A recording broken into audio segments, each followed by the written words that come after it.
जय हिंद दोस्तों।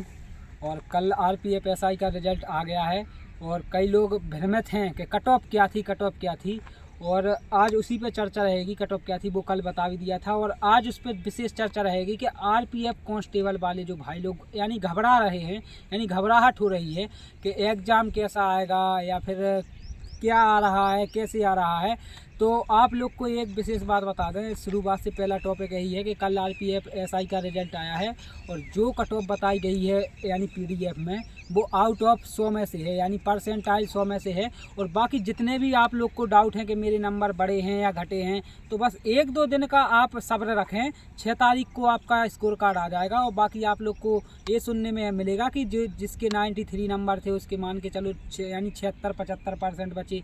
तो ये आप घबराना नहीं कि नॉर्मलाइजेशन में कम हो गए, उनने परसेंटाइल बनाया है उसका, यानी परसेंटेज के हिसाब से नंबर बनाए हैं। और कल कई भाई लोग के कमेंट थे कि भैया 100 का गुना करना और 120 का यानी 120 का गुना करना और 100 का भाग देना। तो हम बोल रहे थे आपसे कि जो जितने आपके आंसर की में नंबर थे, जितने आपके आंसर की, जैसे मेरे नंबर थे 94, तो मैं 94 में 100 का गुना करूँगा और उसके बाद 120 का भाग दूंगा, तब जाके 79% बनेगा मेरा। तो वही है। और कट ऑफ के हिसाब से अगर आपको बनाना है, जैसे 73 नंबर गई कट ऑफ, तो 73 में गई तो 73 इंटू 120 भागे 100 देंगे वहाँ पे, यानी भाग 100 का देंगे तो पता चलेगा कि वहाँ पे नंबर 88 पॉइंट कुछ आएगा। तो ये है, बाकी डाउट ना हो। हम लोग कोई परफेक्ट यानी प्रोफेशनल यूट्यूबर नहीं है, एक स्टूडेंट हैं आप ही के जैसे, तो गलतियां होती रहती, उसको एक्सेप्ट हम करते हैं कि हाँ गलतियां होती। लेकिन कल हम लोगों ने यही बताया था कि आपको मतलब कि आपको अगर अपने स्कोर को मतलब कट ऑफ पे ले जाने तो ऊ के लाने जो फॉर्मूला बताओ, तो खुशी वाली बात नहीं थी आप लोगों के खुशी में, तो ये वाली बात नहीं। हम समझाना कुछ चाह रहे थे, आप समझ कुछ हो रहे थे, उसके लिए हमने कल ही बता दिया था। और जहाँ से मतलब केवल बड़े बड़े प्लेटफॉर्म है, जैसे वो बता रहे कि आप लोग पूछ रहे कि कट ऑफ कितनी, यही वीडियो के सेक्शन में कल रिजल्ट की वीडियो बनाई, तो मैं आप लोग बता रहे थे कि रिजल्ट में अपने एक बड़े सर हैं यूट्यूबर, मतलब यूट्यूब पे बता रहे थे कि कट ऑफ केवल मतलब बढ़ेगी नहीं, केवल पूरे बच्चे, तो ऐसा वास्तविक में हो सकता? बिल्कुल वास्तविक में हो सकता। मैं पिछले यानी मैं कभी यानी मुश्किल से 10 दिन का गैप हुआ आज मेरी रनिंग को, मान के चलो कि 10 दिन बाद, यानी 10 दिन क्या है को मेरे 13 को रनिंग थी यूपी पुलिस की। उसके बाद मैंने थोड़ा बीमार हो गया था, रेस्ट लिया। आज जाके कितनी तारीख है अपनी, 4 तारीख, तो 4 इतना रेस्ट लिया हमने। आज रियल आप बात मानो, आज हमें यानी पहले हमारे 4 राउंड मुश्किल से मुश्किल 5:45 या 5:40 के बीच में आ जाते थे टाइमिंग में, लेकिन आज 6:20 में आए और इतना यानी सांस इतनी उखड़ने लगी कि जिसकी हद नहीं। तो जिन भाई बहनों का अगर उसमें है नाम, तो आप फिजिकल तैयार करें, क्योंकि आप यूपीएससी जैसी कट ऑफ में क्लियर करके आए, उससे ही बताएं। क्योंकि इसमें 4527 बच्चे लिए हैं और सारे के सारे ग्रेजुएशन है, जितने भी पढ़ने वाले हैं ऑन टॉप लिए गए हैं। तो आप समझ सकते हैं कि भाई जिसको भी अगर लग रहा है कि मेरा 1 नंबर से ज़्यादा या 2 नंबर, वो 6 तारीख को पता चलेगा। लेकिन आप पहले फिजिकल दें, फिजिकल को तैयार करें, क्योंकि हो सकता है यहाँ पे कि इस 10 गुने में भी बच्चे 400 जितने भी गुने चाहिए वो ना निकल पाएँ। तो आप लोग समझें कि फिजिकल इतना आसान नहीं है और सब ग्रेजुएशन पार हैं, इतनी कोई नई उम्र का भी नहीं है 18-19 साल का कि ऐसे ही लगा जाए। यानी सबका यानी थोड़ा थोड़ा यानी जो शरीर का बॉडी बैकअप है, जैसे मैं भी हूँ, तो अब उतनी दम नहीं लगती। एक समय था कि मैं 4:40 की रनिंग मार देता था और कई भाई लोगों को डाउट था कि अग्निवीर में तुम रेस क्वालिफाई हो, फिर हाइट फेल कैसे। तो मैं गेट से निकल गया था, यानी गेट से अंदर हो गया था, उसके बाद रनिंग हो गई थी मेरी, उसके बाद बीम पुलअप हो गए थे, उसके फाइनल हाइट नापती, उसमें पीटी बाद में होता बाद में, तो चेस्ट मेस्ट हो गया था। लेकिन फाइनल हाइट में 169.5 आई थी, तो बहुत यानी 6-7 बार नापी थी वहाँ पे भी। ऐसे ही एसएससी जीडी में भी 2-3 बार मैं 2 बार फेल हुआ हूँ यानी पॉइंटों से। तो तब जाके किसी को कोई भी प्रकार की निराशा नहीं होनी चाहिए। जैसे मैं तुम्हारे सामने खड़ा भाई, तो इतनी बार फेल हुआ हूँ कि जितनी बार पास नहीं हुआ, सीधी बात है। यानी ऐसी जगह से फेल होता था जहाँ मैं कुछ कर भी नहीं सकता था, जैसे हाइट में फेल हो जाता है, वो कुछ बार टाइपिंग में फेल हो जाता। तो ये बात ध्यान रखना। लेकिन समय भगवान यानी जो भी है ऊपर वाला करता सबके साथ सही ही है। अगर हम 2021 बैच के अग्निवीर बन जाते तो आज आरपीएफ एसआई को ना फोड़ पाते। अब आप सोच के आप लोग को लगता है कि हम तो भैया पढ़ने में वीक है या क्या है, तो 10 की मार्कशीट मेरा सबूत है कि भैया पढ़ने में वीक कोई नहीं होता, केवल मेहनत का खेल है। आपको अपनी डायरेक्शन से भटकना नहीं है, किसी भी प्रकार की फालतू चीज़ें दिमाग में कचरा भरना नहीं है। नहीं तो आप लोग सोचो कि भैया मेरा ये मेरा वो, तो एक बात ध्यान से रखो, जैसे आपको एक एग्जाम्पल बता रहे भाई, प्लीज़ बुरा मत मानना, पहले ही हम हाथ जोड़ रहे हैं, लेकिन जैसे आपके पिताजी और माताजी जितना आपको प्यार कोई नहीं कर सकता, तो आप खुद बताओ कि उनसे क्या आप दिन में 20-20, 30-30 यानी 12-13 घंटा बात करते? मुश्किल है कि पिताजी से आप एक शब्द या 2 शब्द बोलते। देखो हम लोग तो है ना पिताजी से मुंह तक नहीं बोलते, इतना डर लगता, लेकिन रियल बात बता रहे कि प्यार इतना करते वो लोग का जिसकी हद नहीं। तो आप लोग वास्तविकता को समझो, पहले फ्यूचर बनाओ अपना, रूल फॉलो करो, गो ऑन द टॉप जाओ, फिर जाके रूल जैसा बदलना बदल देना, लेकिन पहले खुद इतना तप जाओ कि समझ लो जितना आप तपोगे उतना ज़्यादा आप महंगे होगे। आप ध्यान रखना ये बात को। और बाकी आरपीएफ कांस्टेबल वालों को, भैया लोग को बताएं कि एग्ज़ाम में आपको बिल्कुल नहीं घबराना है। एग्ज़ाम इतना ईजी आ रहा है, इतना ईजी, रियल में एग्ज़ाम ईजी आ रहा है। जिसने तैयारी की है, जिसका अगर टेक्स्ट बुक पे 80+ स्कोर या 75+ स्कोर है, तो रियल में आप बात समझना, वहाँ पे आप 80+ या 85+ यानी टेक्स्ट बुक से 10 नंबर प्लस ही करके आओगे। आप लोग को जो हम लोग ने टेलीग्राम पे आप लोग को टास्क ग्रुप चलाए हैं, उसमें हर एक चीज़ कवर कराई है। जितने भाई बहनों से बात हो रही है वहाँ जाके आप वॉइस कॉल करना।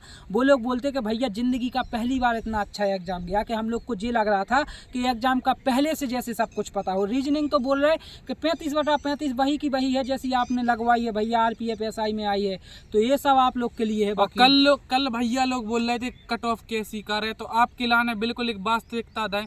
हम लोग ग्राउंड पे हैं, बढ़िया प्रॉपर 2 साल से ग्राउंड हैं, अच्छे खासे एग्जाम कवर कर रहे हैं, तो हमारा उनको कट ऑफ का इतना अंदाज थोड़ा बहुत। हम एक चीज़ बताएं आपको, अगर ग्राउंड की बताएं तो रनिंग तो एक बस है, आप 6.5 की निकाल दोगे मान के चलो, अगर आप लोग बिना प्रैक्टिस के। लेकिन हाई जंप ना 3 फीट यानी 3 फीट 9 इंच की है, तो 3 फीट 9 इंच इतना होता, इतना समझ रहे हैं आप। अगर आप लोग को लगता कि 3 फीट 9 इंच आप कूदने में, तो ऐसे तो लगता कि 3 फीट 9 इंच है, लेकिन जब वहाँ पे डंडा रखा रहता और थोड़ा सा घबराहट अंदर से होती कि यार कुछ हो ना जाए, कुछ हो ना जाए। क्योंकि आईटीबीपी में मैंने 3 फुट 9 इंच की जंप की है ऑलरेडी, मैं एक बार कर चुका हूँ। आईटीबीपी में गया था हेड कांस्टेबल में, तो वहाँ पे भी रेस भी आराम से 5 मिनट की लगाई थी, हाई जंप और एग्जाम भी सब यानी टाइपिंग के लिए उसको वेटिंग है। और उसमें क्या नाम से आपकी लॉन्ग जंप भी, तो मेरी एमपी पुलिस में 15 फीट की लॉन्ग जंप थी। और यहाँ पे यानी कोशिश यही है कि सब बढ़िया रहे, अब आराम से, कोई टेंशन नहीं बस। आरपीएफ एसआई या फिर दिल्ली मतलब जो अपनो मतलब एसआई हो, सीएपीएफ में एसआई हो जी, दिल्ली पुलिस सीआईएसएफ, तो उसे कहा गई याद अपना सीपीओ। तो सीपीओ के एग्जाम में भैया ने सब निकाल लाओ। हमारी लाइब्रेरी में है भैया, पर्सनली मतलब 2-5 मिनट बाहर निकलत, तो भैया की केवल लॉन्ग जंप रह गई और भैया के नंबर भी मार्क्स अच्छे हैं, हसीबुल नाम भैया को। तो देखो आप लोगों को जो करने के फिजिकल पे अपना पूरा टाइम दे दो। जिसने भाई हमने बोला है ना, आप अगर 4000 यानी 4527 बच्चे में आए हो, तो रियल में आप बात समझना कि आप यूपीएससी जैसे यानी कंपटीशन में आए हो। ये बात रियल जीके यूपीएससी की तो एक बस से समझ में आता कि हाँ ये हिस्ट्री से आया, ये पॉलिटी से आया, इसके कुछ कथन धारणा है। इसकी जीके तो कुछ पल्ले ही नहीं पड़ रही थी जब हम लोग कर रहे थे कि कहाँ से निकल रही। करंट अफेयर्स समझ में नहीं आ रहा था। लेकिन कांस्टेबल में रियल में जी में एग्जाम है, कोई परेशान नहीं हो। कांस्टेबल के जितने भी आप लोग के लास्ट में एग्जाम है, तो आप लोग परेशान ना हो। बाकी टास्क ग्रुप पे हम लोग ने उसका रिव्यू करा दिया है कि टास्क ग्रुप पे डेली दिन देखो आप लोग को टास्क ग्रुप पे डेली दिन जीके के जो क्वेश्चन यानी यूट्यूब पे तो आप लोग देखते होंगे कि रिव्यू देते, तो चक्कर पकड़ में आपका दिमाग ही खराब हो जाता होगा। तो टास्क ग्रुप पे विथ यानी वो भाई अपने जो भाई बहन हैं वो आराम से लिख के क्वेश्चन जितने उन्हें याद रहे थे 15, 20, 30, 35 यानी एक भाई ने कल 29 क्वेश्चन भेजे थे और वही के वही थे। तो आपको वहाँ से पता चल सकता कि आपको 29 जब उनने बताए थे तो 29 में से 25 नॉर्मली सबको आ रहे थे। तो आपको कोशिश करना वहाँ पे कि जीके में आप ज़्यादा तुक्के ना लगाओ, आराम से 35 से 36 एक्यूरेसी ऐसी रखो कि अगर एक्यूरेसी रखोगे आपको तो हम बताएंगे आपको कि एक्यूरेसी का क्या होता है मायने। हमारी ही शिफ्ट में एक भाई के नंबर इतने थे, तो यानी मेरी शिफ्ट में जो चल रहा है कि 12 की 3rd शिफ्ट में, तो संदीप भाई का यानी 12 की 3rd शिफ्ट में 84-85 के समथिंग नंबर थे और उनका नाम आया है। तो ये तो क्लियर है कि 3 नंबर तो मेरी शिफ्ट में बढ़े हैं, बाकी 94 से 97 पहुँच गए हूँ।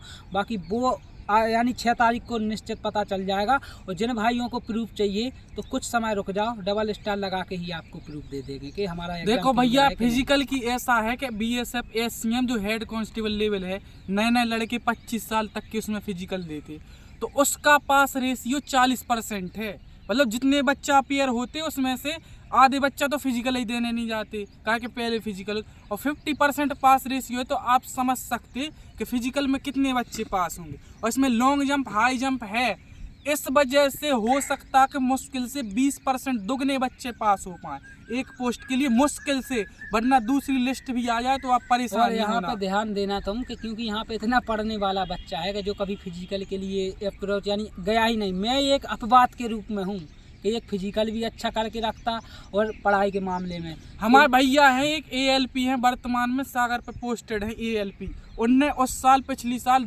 पिछली SI की भर्ती आई थी तो उनने SI का एग्ज़ाम दिया था, लेकिन फिजिकल देने ही नहीं गए थे।